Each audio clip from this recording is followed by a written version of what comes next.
एक ऐसा मैच जिसमें बांग्लादेशी गेंदबाजों ने इंडियन टीम के ऊपर ऐसा कहर बरपाया कि इंडियन बल्लेबाज सूखे पत्तों की तरह बिखरते चले गए और पूरी इंडियन टीम सिर्फ 105 रनों पर सिमट कर रह गई, जिसको देखते हुए बांग्लादेशी फैंस के साथ साथ बांग्लादेशी खिलाड़ी भी जीत से पहले ही स्टेडियम में घूम घूम कर जीत का जश्न मनाते हुए इंडिया को चिढ़ाने लगे।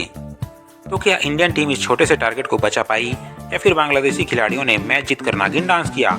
चलिए जानते हैं आज की इस वीडियो में।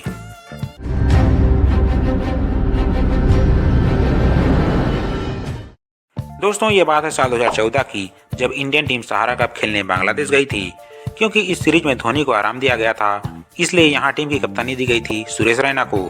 जहाँ इंडिया ने इस सीरीज का पहला मैच जीत लिया था और दूसरा मैच खेलने के लिए दोनों ही टीमें मैदान में उतरी। 17 जून 2014 को बांग्लादेश के शेरे बांग्ला नेशनल स्टेडियम मीरपुर में इस सीरीज का दूसरा मैच खेला गया, जिसमें बांग्लादेश ने टॉस जीतकर पहले गेंदबाजी करने का फैसला किया। रॉबिन उथप्पा और अजिंक्य रहाणे की ओपनिंग जोड़ी पारी की शुरुआत करने मैदान में उतरी, लेकिन मशरफे मुर्तजा ने दूसरी ही गेंद पर अजिंक्य रहाणे को आउट करके इंडिया की पारी को शुरू होते ही बैकफुट पर धकेल दिया और यहीं से शुरू हुआ इस मैच में बांग्लादेशी गेंदबाजों की दहशत। हालांकि इसके बाद रॉबिन उथप्पा और चेतेश्वर पुजारा ने अगले कुछ ओवर बहुत ही संभल कर बल्लेबाजी की और सिंगल डबल के साथ पारी को आगे लेकर जाने लगे। लेकिन फिर आया पारी का 8वां ओवर, जिसकी पहली ही गेंद पर रॉबिन उथप्पा ने शानदार चौका जड़ दिया और इंडियन फैंस खुशी से नाचने लगे। लेकिन तस्किन अहमद ने चौथी गेंद पर उथप्पा को कैच आउट करके इंडिया को एक और बड़ा झटका दे दिया।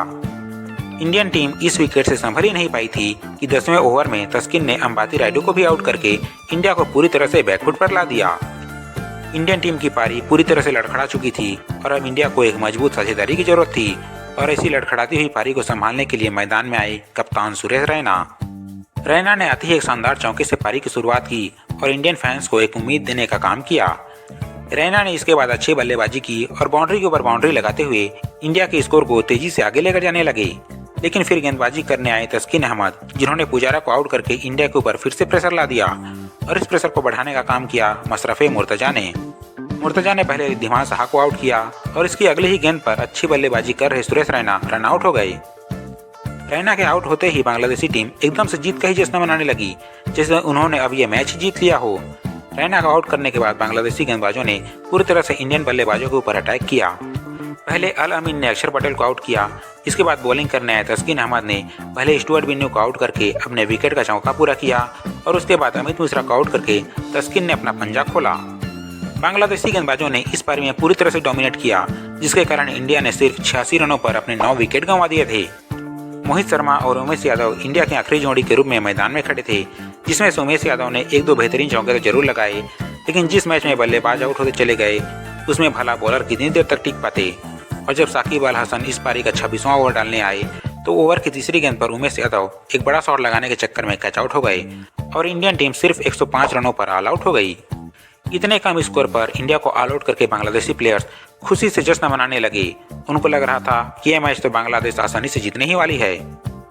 टारगेट बहुत छोटा था, इसलिए इंडियन बॉलर्स को जरूरत थी कि वो कम से कम रन दें और बांग्लादेशी बल्लेबाजों को साझेदारी करने का मौका ही न दें और जल्दी से जल्दी विकेट गिराते चले जाएं। लेकिन क्योंकि ये बांग्लादेश का होम ग्राउंड था, इसलिए बांग्लादेशी बल्लेबाज पूरे कॉन्फिडेंस के साथ जीत का इरादा लेकर रन चेस करने मैदान में उतरे। जहां बांग्लादेश की ओर से तमीम इकबाल और अनामुल हक की सलामी जोड़ी मैदान में उतरी। तमीम इकबाल ने पहली गेंद पर चौका लगाकर सबको अपने इरादे जाहिर कर दिए, लेकिन इसके दूसरी ही गेंद पर मोहित शर्मा ने बेहतरीन वापसी करते हुए तमीम को रिद्धिमान साहा के हाथों कैच कराकर बांग्लादेशी टीम के साथ साथ बांग्लादेशी फैंस को भी बता दिया कि इंडियन टीम इतनी आसानी से हार मानने वालों में से नहीं है। बांग्लादेशी बल्लेबाज इस विकेट से संभल ही नहीं पाए थे। तीसरे ओवर में मोहित शर्मा ने अनामुल हक को भी आउट करके पूरा प्रेशर बांग्लादेश के ऊपर डाल दिया, जिसके कारण अब इंडियन प्लेयर्स में एक अलग ही कॉन्फिडेंस देखने को मिल रहा था। लेकिन इसके बाद मोहम्मद मिथुन और कप्तान मुस्तफिकुर रहीम ने संभाल कर बल्लेबाजी की और धीरे धीरे रनों की गति को बढ़ाने लगे और इनके बीच साझेदारी बढ़ने लगी, जो इंडियन टीम के लिए मुश्किल खड़ी कर देती। इसलिए इंडिया को ये साझेदारी तोड़ना बेहद ही जरूरी हो गया था और इंडियन टीम की इस जरूरत को पूरा किया स्टुअर्ट बिन्नी ने 12वें ओवर में कप्तान मुस्तफिकुर रहीम को आउट करके इस मैच में पिछड़ती हुई दिख रही इंडियन टीम की शानदार वापसी करवा दी।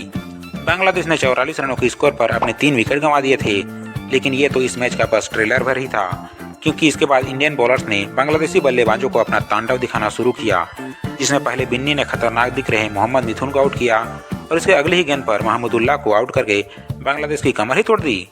इसके बाद तो मानो विकेटों की झड़ी सी लग गई, क्योंकि पहले तो मोहित शर्मा ने साकिब अल हसन को आउट किया और इसके बाद जियाउर रहमान को आउट करके अपने विकेटों का चौका पूरा किया, जिसके साथ ही सिर्फ 52 के स्कोर पर बांग्लादेश के 7 खिलाड़ी पवेलियन लौट चुके थे। और इसके बाद बची हुई टीम को समेटने का काम किया स्टुअर्ट बिन्नी ने इसके बाद मशरफे मुर्तजा को आउट किया और इसके बाद नासिर हुसैन को आउट करके अपना पंजा खोला, जिसके एक गेंद बाद ही बिन्नी ने अल अमीन को आउट करके अपने विकेटों का छक्का लगाया और पूरी बांग्लादेशी टीम महज 17.4 ओवर में सिर्फ 58 रनों पर सिमट कर रह गई। इंडियन टीम जिसने सिर्फ 105 रनों का मामूली से स्कोर बनाया था, इंडियन बॉलर्स की शानदार बॉलिंग के चलते इंडिया ने इस मैच को 47 रनों से जीतकर इतिहास ही रच दिया। इंडिया की ओर से मोहित शर्मा ने 8 ओवर में 22 रन देकर 4 विकेट हासिल किए, वहीं स्टुअर्ट बिन्नी ने 4.4 ओवर में सिर्फ 4 रन देकर 6 विकेट अपने नाम किए। और बांग्लादेशी टीम जो जीत से पहले ही जीत का जश्न मना रही थी, उनके जबड़े में हाथ डालकर इंडिया को जीत दिला दी। स्टुअर्ट बिन्नी को उनके शानदार बॉलिंग के लिए इस मैच का मैन ऑफ द मैच ही बनाया गया। तो दोस्तों, ये थी इंडिया की ऐतिहासिक जीत की कहानी। बाकी आपको इस शानदार जीत के बारे में जानकर कैसा लगा कमेंट में बताएं। वीडियो पसंद आया तो लाइक करें, शेयर करें। हम मिलते हैं अगले वीडियो में।